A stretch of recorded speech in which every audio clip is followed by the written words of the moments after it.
Hello, everyone. Welcome back to Gentlemen Prefer Cinephiles, and I'm so excited because we're kicking off August. Woo! Yay! August! And if you can hear, I have a special guest with me who will be on multiple times in October. So I'm so excited. Introduce yourself. Hi, my name is Alex Abundis. I am an actor, artist, Air Force person, Yes. and horror movie extraordinaire. Horror movie icon, honestly. Thank you. Yeah, okay, so I had to tell you this, Alex. My grandma, I told her that you were coming on the podcast and everything, and she was like, oh, what's your friend's name? And I told her, and she was like, wow, he sounds like a Roman general. And so that was hilarious that I needed to tell you, like, on air.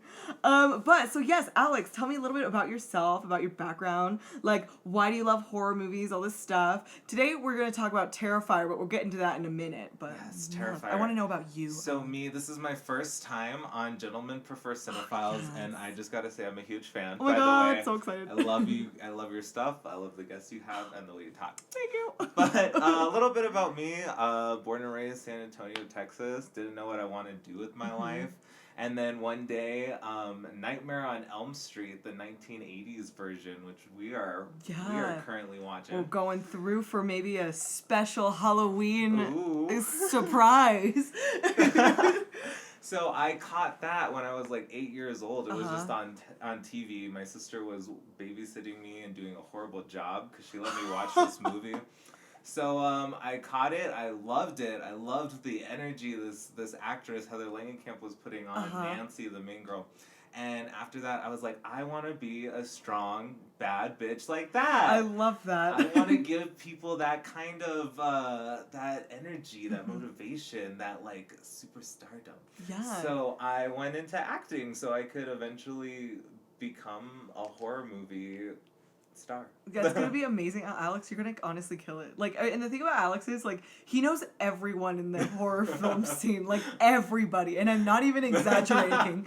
Like, oh my gosh. Like, I'm so thankful because, we're going into Terrifier today. So, Terrifier, do you want to give us a little bit of background on that before we talk about, like, your amazing connections? Yeah.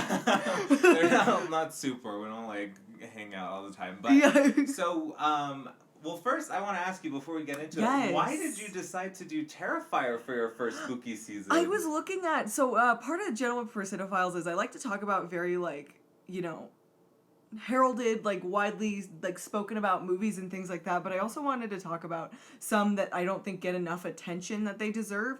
And so when I was doing research and putting together Halloween, like, and all of the, you know, Halloween episodes, because we're going to be doing 3 a week from now till the end of October. Wow. Yeah, Have that'd your be pretty plate cool. full. Yeah, it's a wild time. I always want to put in indie films that I think are doing a great job that don't get enough attention in terms of, like, artistic discussion and like, you know, analysis and things like that. And Terrifier, like, I didn't see any, like, trailers or anything, but I saw a lot of, like, the production photos and the production design and everything like that, and it really stood out to me because it was just, the quality about it felt a little different than the traditional, like, you know, we're an indie horror film, like, you know what I mean? Yeah. It felt a little bit different than that, and something that was a little more elevated, not that, like, you know, other horror movies aren't that. It's just, it felt like something that needed its own episode, I guess. You know what I mean? And I felt like it was a good starter off, too, because Alex, you know some people in the production of Terrifier. And also, like, you really like it a lot. Yeah, and so I figured I'd, like, you know, we'd all come together and talk about it. And the history of Terrifier is kind of interesting, too, with the character. And they're going into filming now for the next one, right? Terrifier 2, Yeah, yes. so that's super exciting. So do you want to talk a little bit about that, Alex? Yes. Okay, well, yes. Now I will give you my background on Yes, Terrifier. so excited. Background. So, it all started for me is I was around 16 years old, I saw a very short clip where a maniacal clown was chasing this girl on Halloween. It was probably like a 20-minute short film. Yeah. And the director was Damien Leone. Yeah. I, researched him, and I don't know if he was just out of college or if that was just something he made, but it was a very short film, but I could tell that it was like, it was well thought out. Yeah. It was a throwback to the, like, original 80s slashers, and it was just something different than the Paranormal Activity that was going on at the time. Oh, yeah, which is, like, the laziest ghost Yeah. ever. Like, this one was really well done. Yeah. So, fast forward about a year later, he came out with another film, his first feature-length film, or one of his first ones, It's called All Hallows Eve. Yeah. And it featured this clown. And it actually Because that was featured actually the the short. other one I was debating, but, like, I picked Terrifier because I liked the colors and stuff, like, Yeah. a little. Like, that was, like, the one determining factor for And me. it's a little bit more polished, I think. Like, don't get me wrong. I love All Hallows Eve. I fell in love with it. I showed it to my little sister. I mean, I showed her Terrifier, too. But I love that. I love this cycle of, like, showing horror movies. Yeah, I'm like, please don't think I'm psychotic. But Oh my watch God, this clown. Yeah. So, All Hallows Eve came first, and it's like an anthology film. So there's like 3 different stories, and one of them is the short film about Art the Clown, who's the character in Who is, Terrifier. like, such. We'll get into it, but, like, wow. Like, what a character. Like. Yeah, one of them is like the devil rapes this lady, very Rosemary's Baby, Oh. and then the second one is an alien crash lands in someone's backyard, and it's just really cheesy quality. Got it. It's like the sci-fi stuff. Yeah, Okay, cool. but it's like you can tell it's a plastic mask. Oh, and, okay. Like, no offense if you're listening, Damien. I loved it, but so yeah. We love you, Damien. We're here to talk about how much we love you. Yeah, you're so great. But then, you got Terrifier, and I was like a fan. I loved All Hallows Eve. They made a second one, but it really wasn't like as good. I don't think Damien was involved in that one at all. But I was a fan. I was already hooked. So then, 2017, I found out, because I was following his social media and everything, I found out he was coming out with a new film, which was Terrifier, which was an all-out, just full-on film about Art the Clown. And I was hooked. Which, like, woo. Yeah. We actually watched it right before recording this, too, so it's super fresh. Super fresh for Erynn. Yeah. Yeah, and it was great. The day it came out, I watched it with my ex-boyfriend. He probably thought I was crazy. Yeah, we love that date. But I was like, oh my gosh, this guy is going places. He's great. After I saw her, I was like, this is a director that is like the John Carpenter of our time, the Wes Craven, the one that's not afraid to push limits, push buttons, and show the stuff nobody wants to show. Well, yeah, 100%. And also you could tell, like, I think the thing that makes really good filmmakers is, like, a strong understanding of the history, And even in Terrifier, like, I mean, I haven't seen a lot of Damien Leone's other work, but, like, just seeing the homages that are very subtle throughout, but, like, it's still his own thing. It's not like he's trying to be an 80s slasher movie. He's not trying to, like, emulate that, but he puts in, like, just little, like, bits of respect to all of it. It's very interesting, and it really enhances the movie, for sure. It really does. It really, the style, the soundtrack, I mean, like, that's totally original to, like, he had somebody create that soundtrack for the film. But, it's something that you could have totally ripped out of the 80s, too. Yeah, 100%. And I was doing some research, too, and it was really interesting to hear him talk about the character, too, because, there was this idea that Art the Clown, I guess, he decided to go with it, I guess, because a bunch of people kept talking about the clown specifically, I guess. So he was like, okay, I guess I'll just make a big, broader thing about it. And, like, the thing about the clown, too, I think it comes in... I didn't see the clown, because it was another actor, right? Yeah, Before? Mike G. Okay, cool. Mike G. I didn't see that interpretation of the clown, but, like, just the way he plays it in Terrifier is so intriguing.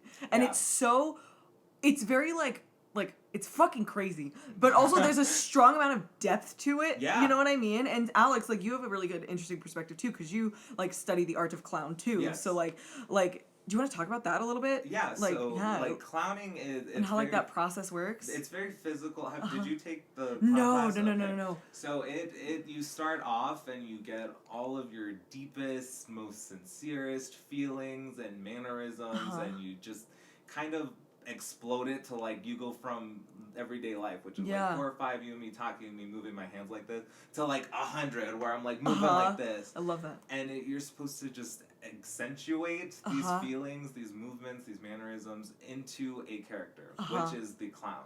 First, we went through, it was this, and then it was the buffoon, and then it was the actual clown. Okay. And you're supposed to be, like, pretty much celebrating all of these mannerisms, whether they're ugly, whether they're exciting, whether they're beautiful. You're just, I saw different clowns in my class that were, some were more pretty, and so they were super pretty, and they were super in love with themselves, and there were some that were ugly, and that loved being ugly, and stumpy, and, whatever. So it's interesting because the actor in this one is David Howard Thornton, Yes. who I am in love Which with. did an He's amazing great. job. Like, oh my god, I'm blown away. He like, is incredible. He's an incredible actor. I saw some of his other stuff. He was like in the How the Grinch Stole Christmas on Broadway. what? I love that. Yeah. Also, How the Grinch Stole Christmas was on Broadway? Yeah, or like I love off that. Broadway, something like that. He was on That's a tour iconic. of that. Oh my god, I love. And then he also had a video put up like right before Terrifier came out. I saw it, and it was like him doing a bunch of different voices. Like, Oh my god, like, nice. So he's been around the block. Yeah. And I know he had a background in mime, which was perfect for Yeah. this because obviously Art the Clown doesn't talk. He doesn't talk. Yeah, it's super weird too because though it kind of like hits this like vacillating middle point because like you see with slasher movies you see like ultra silence Mm-hmm.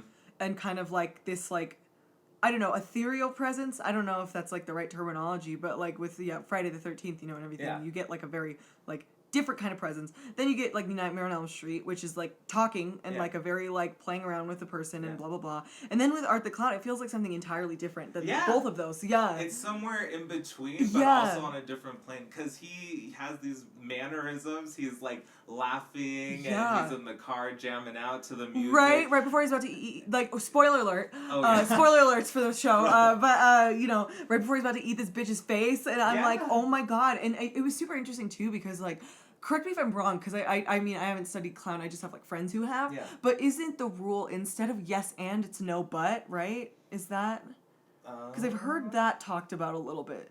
No, but. Yeah, What do you mean? instead of yes and, like, so, like, yes, I'll go with this and let me add to it, it's like, no, I'm not going to go with this, but let me let's do this. instead. Yeah, Well, that makes sense. I don't know. I don't Yeah. remember learning about that, Mhm. but I was also really bad at clown. So. No, that's okay, but it was super interesting because I was trying to think about that rule in relation to everything. Because, there's this idea of how a clown acts from Yeah. what, like, we're socialized, I guess, to think. And the way Art the Clown plays into that no but in the broader context of even just a clown in the scenario, but even a slasher, perpetrator in that scenario is super intriguing, Yeah. Because, like, the way he's, like right before he saws, oh my god, what's her name? Dawn. Dawn in half. Like, the way he's playing around with the woman in the chair, it's so not what you see in horror nowadays, Yeah, he'll just go for it, or Mhm. it'll be really torturous. Like, he'll actually be laying into her. with the Yeah. axe. No, and he's just having a good time. He's Right? just playing. He's goofing around. He's like, and like even the homeless lady, she says it best. She says he thinks what he's doing is funny because he's laughing. Yeah. Like, Yeah, that's super interesting. Yeah, oh my god. And it's just so fascinating to, like, watch that play out because, we talked about this a little bit during the thing too, because there's this whole, like, history now with what a clown is. And I think it's so interesting watching Art the Clown still break away from that and be, like, creepy in a different way. Because, like, we were talking, we had that clown push in, like, 2016, 2017. yeah, when people would right just, before It came out, and Yeah. everybody thought, like, it was weird. Like, people would but just dress up and as clowns and walk around in the woods. And I remember the most terrifying thing, I don't even know if it was a hoax or not, but, like, it was this security cam footage of this dude dressed in a clown costume trying to get into this guy's house. Oh my god. And so the guy, like, because he noticed that a bunch of things were, like weird, I guess, around his house. So he went and checked the security cam footage, and there were 3 cameras, like, one on the side door, one on the front door, and one my around the God. back. And that bitch goes to the front door, tries to get in. He's holding a knife. Oh my god. He goes around to all the doors and checks it, and then when he can't get in, he just leaves. And it was like, what the fuck? But, like, so you see that in, like, real time and everything. And so, like, that plays into how you perceive a clown in, like, media and everything like that. And you have, your John Wayne Gacy's who are, like, terrifying and fucking, like, disgusting. But then Art the Clown feels like something, like I said, too, completely different than that. Yeah. He's creepy in a different way. And this is why I, like, fell in love with David. Yeah. David Howard Thornton, the actor, because he totally took this character and ran with it. Yeah. Like, This was an idea that, Damien Leone just came up with. He was just like, you know what? You want to be scary? A clown that looks like this. Yeah. And, like, that's it. That's as far as he went. He's a director. He's an artist in that capacity, but he didn't actually go out and, like, become art. Become the clown. Yeah. David Howard Thornton took that and made it his own. And now, like, you can't think of Art the Clown. Well, if you're in this, like, underground horror fan base, can't think of Art the Clown without David Howard Thornton. Yeah. So, And it feels like iconography in the same way that, like, like Freddy feels, or the way that, like, Robert Jason Englund feels. Freddy. Yeah. It feels like that because it's like, it's not a blank slate character. It's such a well defined out character. You know what I mean? It's such a well fleshed out one. Yeah. So I'm really interested to see, like, actually, do we want to actually talk about, like, because you got in contact with him, right? I did. Oh my God, I was so excited. I was like, oh my God, Alex. So just a little backstory. I've reached out to Damon. I went to a, like, horror. It's called Mad Monster Party, which is kind of convention, kind of like party where like you can go and have drinks with like Kane Hodder and like do karaoke. Love that. Yeah. So I was about to graduate. I was like, oh my God, all these people are going. And Damien Leone put something about it on Instagram, and I like just messaged him, just like, haha, like let me see what happens. Well, he messaged me back, and he was like, oh my God, I'm gonna be here in Arizona. You should come. It'll be a good time. And I was like, yes, done. Tickets booked. Coming. Let's go. So getting that Airbnb. I did. I got the Airbnb. I love that. I got the Uber. I like did everything. So I went. I just went out there to check it out, and it was an incredible time. It took me a while. I was starstruck because I went for Damien Leone and David Howard Thornton, the actor and the director of the film. I was very, very nervous, but the first day that I went, I saw him. I was like, oh my God, you're Damien Leone. Like, I love you so much. I loved your film. And he was like, I love you, man. Oh my God. And you were like, ah. And I was like, this is great. So, like, I met him. I got his autograph. And then I kind of went around because, all my other idols were there. I mean, you had Tom Matthews from Friday the 13th. Tom Savini. Who else was there? Tuesday night. Like, this whole cast of the Nightmare on Elm Street 4. And some people from that's so Nightmare on Elm fancy. Street 1. I love how it's super interesting hearing because like I'm an indie filmmaker and everything, but I'm not necessarily like I don't necessarily see that kind of community in indie film, and so it's so interesting that horror film is such a strong, tightly knit community. Like I love that. It was so tight. I went by myself, and I still ended up making friends there. Yeah. There were some girls hanging out with Kane at Kane Hodder's table. Me too. Who plays Jason? Big, buff, meaty dude. So they were there, and they were like, "Yeah, come hang with us. We'll have some drinks. We'll do whatever." So like I hung out with them, and even though I was by myself, I still made friends. But by the second day, they had the Terrifier panel. So, they went up and I got to ask questions. And I even asked David Howard Thornton, I was like, what advice do you have for, like, young actors? Yeah. And he was like, don't give up. Like, he gave this, like, beautiful, beautiful oh my God. spiel about, like, it took him 12 years. He went, his mom was sick for a long time. He was a... elementary school teacher in the meantime. Which is so fascinating. Yeah. Which is really weird if you see this film. I don't think they'll let him back in a school. But yes, he's very down to earth. He was meeting his fans, he's so cool. Not like one of those uppity people that's like, I won't talk to you, I'm a celebrity because I'm on Netflix. Or, what I mean? Yeah. He's very down to earth. I got that Netflix callback and I'm like an extra in the back of like, Bird Box. So, don't talk to me unless you go through my agent first. Yeah, right? Yeah. Buy me dinner first. Like, But no, he's cool. He's down to earth. I've messaged him, since then. I've asked for advice. I've asked, about Terrifier 2 because I did submit myself. I didn't hear anything back, but that's okay because it's filming in New York and I'm in Colorado. That's probably what happened. Yeah. I'm just going to put it at that. Yeah. I would cast you in a horror movie, Alex. Thank you so much. I did. I'm sorry. I'm just kidding. I casted Alex in the horror movie and then he had a horrible car situation happen and so he couldn't make it. And so I'm just heckling him. Such is life as an actor. Right. I mean, that's why... That's okay. That's why we're going to make a big horror movie later on. We are. Yeah. Just because... And I want to just give a shout out to your Friday the 13th podcast. How Betsy Palmer did Friday the 13th just to buy a new car. Buy a new car. Oh my God, you're going to turn into Betsy Palmer right now. I love that. I think that's her name. Betsy something. Yeah, I think so. I'm pretty sure. Let me look super quick. I ruined her name, but yes, that's why. I love that. So, anyways, David Howard Thornton, the most amazing guy. We did reach out to him because I told him I was going to be on this podcast. He does a lot of podcasts. He does a lot of interviews, Skype interviews, and whatnot. So, so I reached out to him. He had a message that we're going to share to our audience. We're going to share. And if you're listening... Which also, thank you so much for sending us a message to share. I really, really appreciate it. Yeah. Yes, thank you. If you're listening to this, David Howard Thornton, thank you. You killed it. Iconic. So I just told him I will be a guest on Gentlemen Prefer Cinephiles. It's a film podcast. We'll be discussing Terrifier for their Halloween season. And I just asked if he wanted me to mention anything or if he had any news about Terrifier 2, anything like that. I said, thank you very much. I appreciate you. Can't wait for the film. Thank you. Fangirled a little bit. And he responded. He said, please let people know that we are going to start filming Terrifier 2 later this month. It will be bigger and bloodier than the first, which is like... I think I turned to Alex right at the end and I was like, bloodier than this? He said they hope to get it out by this time next year. So what's that, October of 2020? Yeah. Thank you for the support as well. If anyone out there knows, they Indiegogo'd their... the funding for Terrifier 2, so they wanted like 50,000. Oh, okay, cool. And they got up to like 110,000. Damn, that's so good. Like, it went above and beyond. So they said David said thank you for the support as well as the people that donated for Indiegogo. Yeah. And I said thank you so much. Yes, David. Please thank listen to our podcast. Yes. Listen to the podcast, David. I'll have you on. We'll call. Yeah, we'll do a call in. We'll do a Terrifier 2.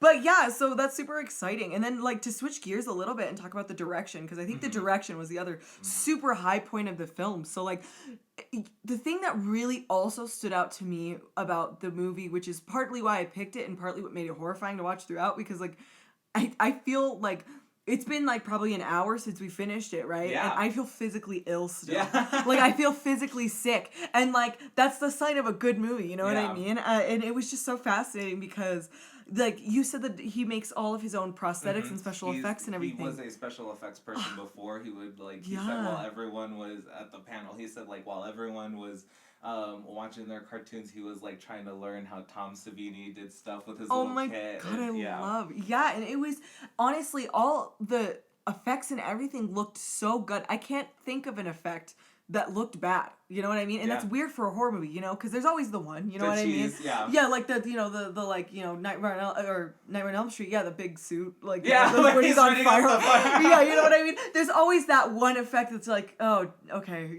this is a movie, it's fine. But all of them were so good and uncanny valley, like realistic. It was horrifying. I still turn away. We still like that Saw scene where she's cutting her in half. I couldn't even watch it. I had to stop. And that's why it became so iconic, and this film blew up because of like, I mean, obviously everything, but that scene, you ask anyone, have you seen Terrifier? They're like, the one where the chick gets caught in half, like, yeah.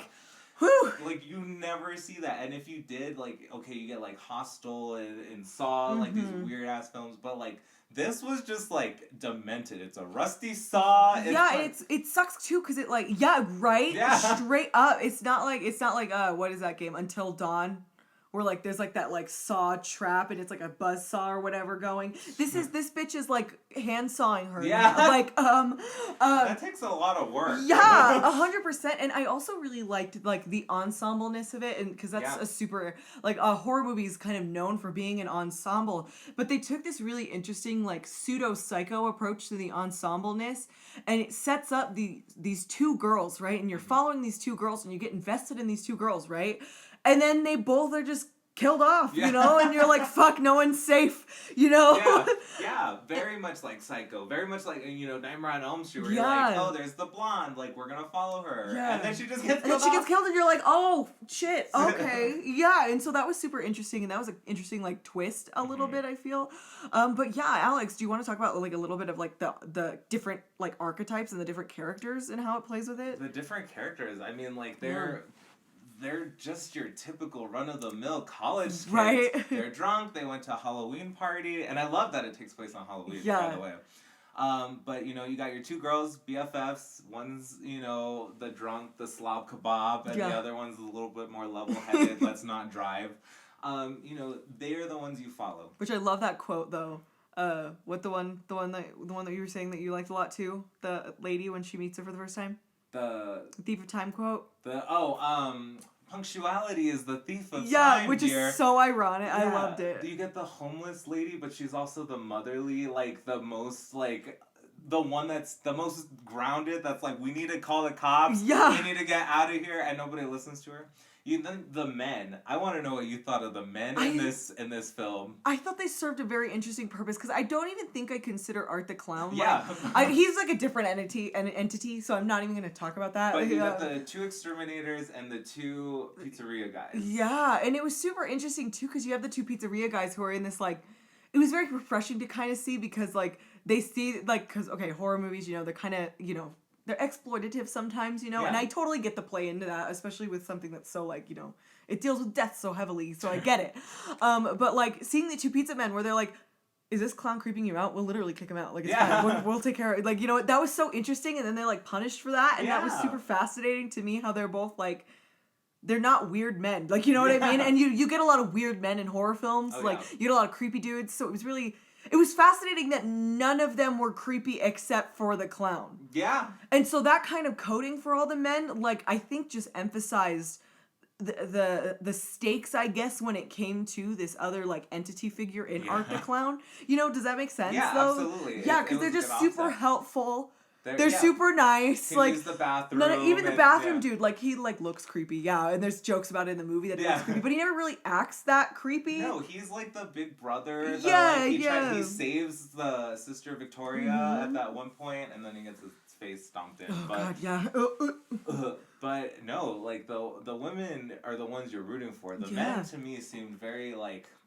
They're very secondary. Very secondary. Yeah. Mm-hmm. I mean, I love them. I like felt for them. That one guy who the second exterminator comes in at the end, like, it's damn dude. He was sorry, bruh. He was just trying to help his friend out, like, and he was punished for it. Right, so. And it's also interesting too, because like the whole like idea of like this person like playing around with all these people in this environment, it feels very planned out. Like, you know what I mean? Especially the way it's laid out at first, like. He sees these 2 women drunk. He follows them. He slashes their tire. He kidnaps them or whatever, And so it feels very calculated and very planned and very like, okay, there's this pizza place that they're probably going to go, you know what I mean? Like all this stuff. But then other people start getting added to the mix, and it's just it really just emphasizes that there's really no rules at all. You know what I mean? That nothing is really like it could have been anybody. Yeah, they just happened to be the ones that were there. It could have been a whole team of like with like the whole punctuality is the thief of time thing. You know what I mean? They just happened to be there. And then, they got fucked. Like, you know what I mean? And so that, like, it sucks in that way because it's so interesting and it's super existential in that way, which I think gives a large degree of depth to it. Because, I mean, with, like, Nightmare on Elm Street and other, like, slasher movies, like, you get, like, these kids are being punished because of their parents. It's not, like, there's no, like, it just happened to be these kids. Yeah. Like, you know what I mean? There's a science to it. Yeah, in like, this film, it was like literally, it could have been you and me. Yeah, on right. The night. We could have been out drunk and then like you see the fucking clown and then that's it. That's it. It's over. Yeah. We don't get them at the party. We don't get them, anything that they did a few days before. Yeah. It's just they were out that night and this happened. It could have been. They were out that night at the alley. He's happened to be crossing, and that's so fascinating to me because terrifying. I think it's a really strong reflection of kind of this world we live in now where there's like everything seems so, I think even more so than in the past. I can only say though, I mean I can only say this because like I've only experienced the present, so I can't really say like, you know what I mean, about the 80s or before, but from my perspective it seems like there's a different kind of relationship we have to violence in which that randomness is a lot more emphasized in our own everyday life. You know what I mean? Like, and so having the movie play into that, like through this like figure, this entity kind of figure, because like it's just so interesting too, because like the end, it's like with the morgue operator, because he shoots himself. And it's like not shot around, but then he's still alive, and so that's also really interesting. Yeah. So and Damien spoke to this too. Oh, he nice. He was like, you think it's a man, and like if you watch All Hallows Eve too, they talk about it. They think, well, that could really happen. Mm-hmm. That's a man. dressed up as a clown. That's not like some other, alien. That's not something, a ghost. It's like a man. It's a dude, yeah. Dressed as a clown, killing people, which actually happened. Yeah. Mr. John Wayne Gacy. John Wayne Gacy. Blech. So in this one, he's like, Damien speaks and he says that, obviously at the end we find out that he is something paranormal because he gets back up from the dead, the lights are flickering around, like something else is manifesting. And it doesn't feel kind of like, because I know with like films like Hereditary, it felt a little out of the blue when it suddenly came to that. But I really like how, because the entire time, like there's a through line to that still. You know what I mean? There's a through line to this kind of like implied like mysticism around Art the Clown, which is something I appreciated because then the ending didn't feel like, what the fuck? Like, you know what I mean? Yeah. It felt very reasonable, you Yeah. know? Like I didn't feel gypped, Yeah, Like, I was yeah. like, okay, he could, Yeah, you were like, oh, okay, he's alive He's now. alive What? again? Yeah. You're like, what the fuck are you fighting? Like, you know what I mean? Because it's a very interesting play on things, like for sure. Is there another thing? I had another thing, but I completely like spaced it. So do you want to take over for a second? I want to take over. Well, it's actually a question that I have for you. Oh my gosh, I want to know, okay, so we get our slashers, right? Yes, We got Freddy, we got Jason, we got Michael, we got Chucky, we got any slasher ever. Slasher boys, yeah. Slasher boys. They, constantly come at you with a melee weapon. An axe, a chainsaw, machete, you name it. How did you feel when Art the Clown pulled out a fucking gun and shot that girl? The gun was the one time I was like, what the fuck? Like, I wasn't expecting the gun at all, and so like I almost wish it had been established a little bit more, because it felt a little out of the blue for me. But then again, at the same time, to be fair, like the bag of shit is established, so like, I mean, it could have just been like there's a gun in the bag of shit, and that's not like crazy to assume, you know what I mean? But that was really surprising too, especially with like this kind of like paranormal entity, like this slasher. Like you never see like a ghost using a gun. Yeah. Like, you know what I mean? So it's really interesting that he's set up to be this paranormal person, but he's also using a gun. He's using a gun, which is very, very much like a man-made, human, tangible thing. Which, I mean, I'm not saying that. Not like a knife isn't, but like in a different kind of way with our society, I remember seeing this for the first time, because we watched it again recently, like just an hour ago, and that was maybe the fourth time that I've seen it, because like it's a lot to handle. It's a lot, oh my god, this isn't a like, let's put on a horror movie, guys. Just chill out. No, it's like, I can't like look at the TV and see someone's head being carved. Like I said, I'm physically ill. Almost vomited like 3 times. Let's go get some lasagna. It'll be great. Let's get some lasagna after this.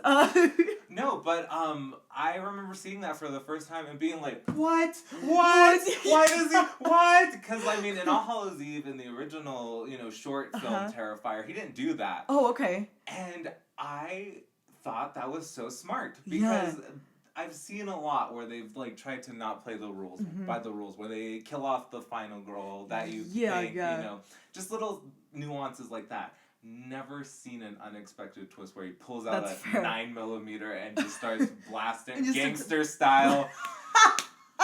Drive-by shooting. Just like kill shot to the side. Yeah, 100%. And I don't know if it was like the intentionality too, but like with this whole kind of like punctuality is a thief of time idea, and with that in our world, like the way we see that coming out a lot in our world, like, is like, we have a lot of gun violence and things like that. And so I don't know if it might have been a meta commentary on that even, I think it was 100%, because guns are scary. Yeah. Guns are scary. And they're like, well, how else can we make this movie even more scary? Yeah, 100%. Like, let's just pull him out of fucking... And then, like, also the way he, like, I thought he was just gonna leave her there. Because he shoots the lead lady, or I guess, one of the leading ladies, question mark, because it's, like, played around with. But he shoots her, and then he runs out of bullets, and then she's just laying there dying, and then he's like, fuck, and then he leaves, and then he gets more bullets. Like, rolls his eyes. And then he comes back, and it was so fascinating, Yeah. Because it felt like he, even with random killers in media, like in like, like entertainment media, there's still rules they follow. But with Art the Clown, it felt like he wasn't following any fucking, or like he felt like he was following his own kind of rules that were vastly different from what I've been like socialized to see from like, slasher films, horror movies, all that stuff. And then at the same time too, with all the violence in it, it never got to a point where it felt like it was a lot, but it didn't feel like torture porn, and I don't know why. Like, do you know, like, what do you think? Yeah, absolutely, because it wasn't torture porn. Like, you watched Hostel, oh my god, I've seen that movie one time, I can't watch it again. Even Saw kind of bridges on it a little bit, where you're just kind of watching this film just so that you know what to expect, you know they're going to be put in these situations. Whereas Terrifier, you're like, get away from him, get away, run, bitch, run. Like, you're what screaming. The fuck are you, Like, you are kind of interested in Art the Clown, you kind of want to know his backstory, but that's what makes him so mysterious, you know, like a sexy man. And, like, you know, like, too, like, the other thing is, like, the way the stakes, because, like, real talk, the stakes are already high. Yeah. Like, he goes back to the pizza place, he shits all over the floor, he fucking slashes her tire, then he goes back and beheads, like, the dude and sets him on fire. It sets another guy, you know. Yeah. It's a lot at first, too. It's like, it's not like it's like, oh, he stabbed someone and left them there. Yeah. It's a lot at first. And you're like, and it's hard sometimes, you know, when you go to that angle, because then it's like you have nowhere to grow to. Yeah. But it keeps growing, and you're like, what the fuck? And I mentioned that. I said, you know, you think it doesn't get any worse, like, especially midway through. Because I think the point was like when he's being cradled by the homeless woman, he starts sucking his thumb, and we were both like, what the fuck? And then we're like, okay, it can't get any worse than this. And then he comes up naked in her boobs and her scalp, like, and you're like, what the fuck? And then even that, and then, like, you know, he starts eating the next girl's face, and it's just like, it just keeps going and going and going, and it's like a Jenga tower, you know what I mean? It's like, the higher it gets, the more stressful it gets, and it doesn't feel like... Yeah, and you just, the whole time, you feel so claustrophobic in this building. You know, even when she gets out, she runs right back in. Because she's like, I don't know where to go, I don't know what to do. She runs back into this, and it literally says, keep out on the door. Yeah. But the whole time, you know, they're like, it seems like they're in a basement, but they're not. It's just an old building. They're in a like locked a warehouse door. thing. It's a the warehouse, set was really apartment. good. Yeah. Oh my god, the set was incredible. I can't wait to see what they do for the Yeah. second one. But the first one, I mean, you can tell, like, maybe it was a little bit more low budget, but they worked with what they had. Oh, yeah, 100%. And also, like, it never gave off, like... Because, you know, sometimes low-budget things give off low-budget vibes. Yeah. You and I both know that. My absolutely. stuff does that. Like, you know what I mean? I get it. It's just kind of like the name of the game. But this, it never felt low-budget. No. Which was so interesting to me. Like, the way it was color-corrected also was, like, so, like, a very particular thing that, like, I loved. Like... we were saying, because we weren't sure, and we still aren't really sure if it was shot on, like, celluloid and then transferred to digital, or if they used some kind of filter. I don't know how they shot it, but it was brilliant. And also all the cinematography is very good too. Like, and like also the way the cinematography plays with conventions too. Because there's this joke, I took it from a JonTron video, and it's like the Sturba werewolf bitch, like your sister's a werewolf or whatever movie. Yeah. And like she's in the bath, and then there's a creeping shot, right? And then it cuts to JonTron, and he goes, oh no, a creeping dolly shot. That can only mean one thing. And so, like, I always kind of get that in horror movies where I'm like, oh no, the music drops. Oh yeah, oh no, the slow zoom in. But honestly, it would do those techniques and then it wouldn't follow through. Yeah, then and that made the tension even worse. Yeah. It would zoom in the car, and then it was bam, back at the pizzeria. Yeah. Or it was like,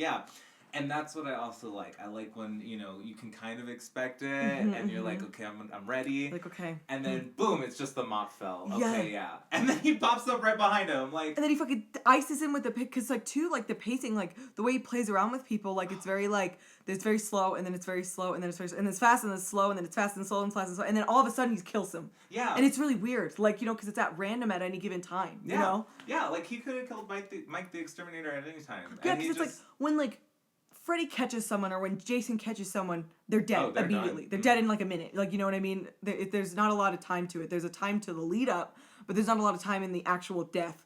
But in the actual death here, there was a lot of time. Yeah. Like, you know, it was so interesting. It was, and it wasn't like a huge cast, like, you know, it wasn't like...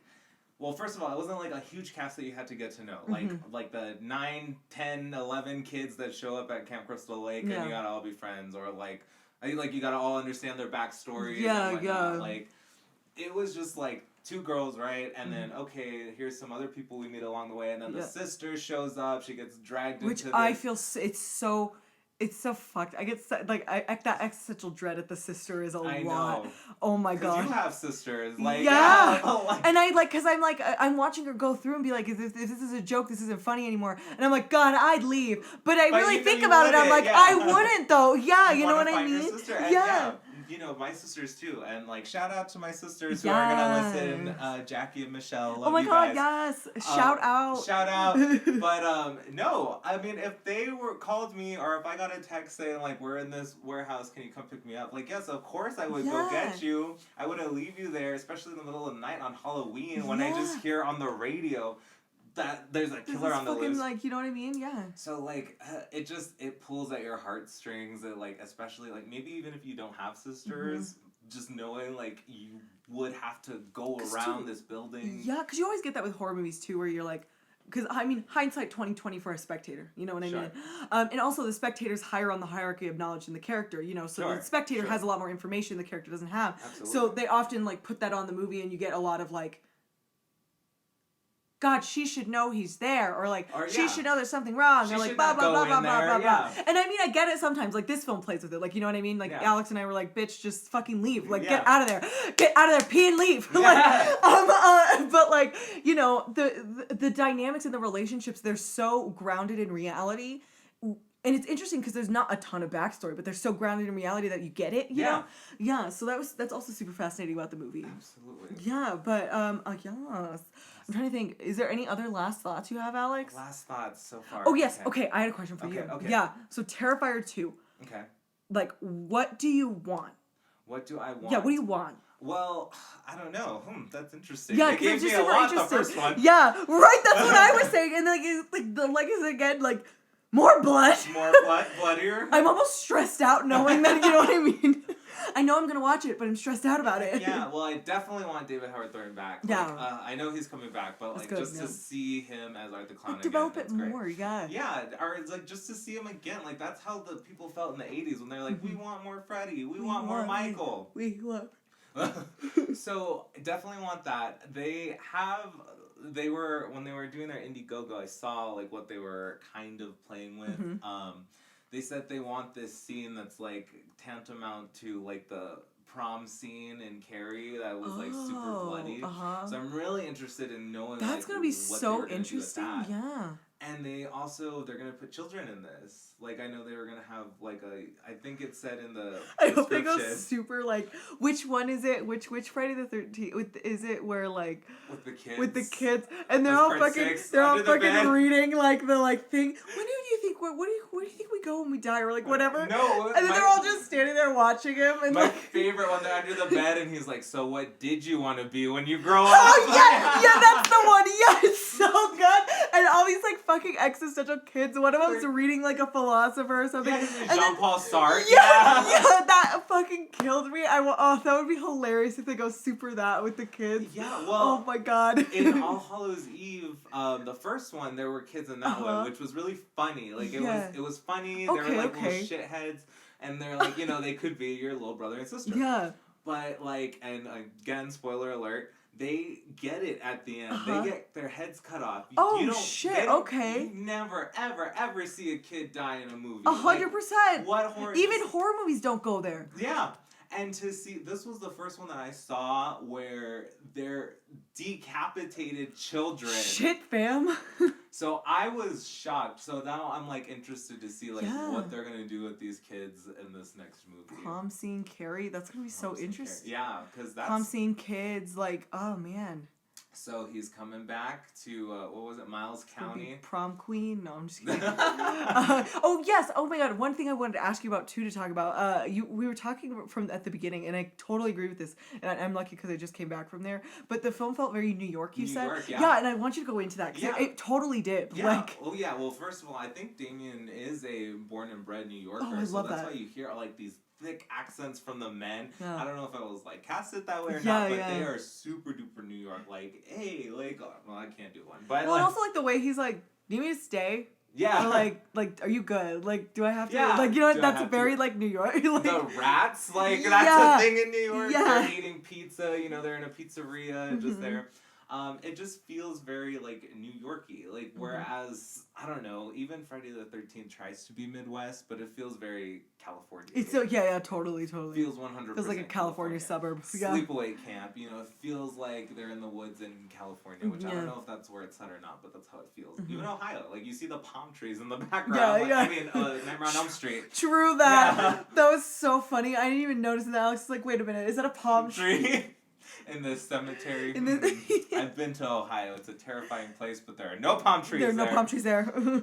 So, yeah, it felt very New York. And I feel like it was like an homage to where he's from. It was an homage to, like, what he loves. He loves the state. I know they live there, or the city. I know he lives there, and I know that's where Terrifier 2 is taking place. That's so cool. So, Man, I want to know where they shot it specifically, though, because, like, that set was wild. It was so good. Like, it felt big, like a warehouse, but it felt closed off, like you could not escape it. Yeah, 100%. It was so fascinating, but oh man. Okay, Alex, any other last thoughts? No last thoughts. I just thank you so much for having me. Oh my I can't God, wait to come back. I can't wait for our long extravaganza, our hours and hours of talking about Nightmare on Elm Street. Yes. So surprise, everyone. So for this Halloween, we are doing a Friday the 13th special. Nightmare on Elm Street. Oh my gosh! You said it again! No, I have this thing where I always mix it up. It's hilarious too, because when we were doing Friday the 13th, yes. I kept saying Nightmare on Elm Street. So it's so weird that like I keep switching around. We're doing a Nightmare on Elm Street special, and Alex is going to be our guest. Yay, yes. Which is my favorite franchise. I love them. I've met a lot of the actors from the franchise. The first day we watched it, Alex came in and was like, let me show you my 10, 20 signed things. And I was like, oh my God. Yeah. I feel like I shouldn't be touching these. They're so... Like, here's my picture with Heather Langenkamp. I love it. Oh my God. So yeah, it's going to be super, super cool, great. everyone. It's going to be great special. Excited. It's going to be 10 out of 10 solid, and it's going to be so good. Yes. And I'm so excited. So our next video coming up, we're going to be talking about American Psycho. Yes! Tomorrow, which is going to be so exciting. I love American Psycho. I love American Psycho too. So good. Talk about that female lens. Huey Lewis in the news. Yes! Oh my God, I have one of my captions from New York coming up, and it's like that line he says to the guy. I completely forgetting the specific restaurant, but it's like, try getting a reservation there, you bastard. Yeah! So good. Oh my God. But yes, gosh, so you can find us there. So you can find us and follow us at Gentlemen Prefer Cinephiles. We're on Instagram, Twitter, and Facebook. And then you can listen to us pretty much anywhere podcasts are. We just got accepted on Stitcher, and we're still waiting on iHeartRadio. So yeah, it's super exciting. I do Spotify. I listen to on Spotify while I'm on the treadmill, so do that. I love that. I'm so glad. And it's so fun to have you here, Alex. I'm like, it's so good, because it's hard to find somebody who has a deep respect for horror movies. Oh my gosh, you know what I mean? Because even horror movie fans sometimes are very I like it because they suck. You know what I mean? And so, I love talking to somebody who, gets it with the genre, you know? Absolutely. So nice. It's so nice. I get it 100%. So anytime you need a horror movie expert, you can find me, Alex_J_Holland at Instagram. I'm also an actor, so... Cast him in your movies. Cast me in your horror films. Reach out. If you send it to me. Send it to Alex. I'll forward Alex. Cast him in your horror movie. Yes, but I'm so excited. Thank you so much for having me, Yes, Erynn. Of course. And yes, so I will see you guys tomorrow. And also special thanks for David Howard Thornton for sending us a little message to share. Yes. David Howard Thornton. I can't wait for Terrifier 2. And Damien Leone, if you hear this. It's going to be so good. I don't think there's a way to donate now, right? Or, no, okay, cool. Closed. Yeah, so it's closed. So, just go support it and watch it and spread the news about it. But yeah. Okay, bye everyone. Bye.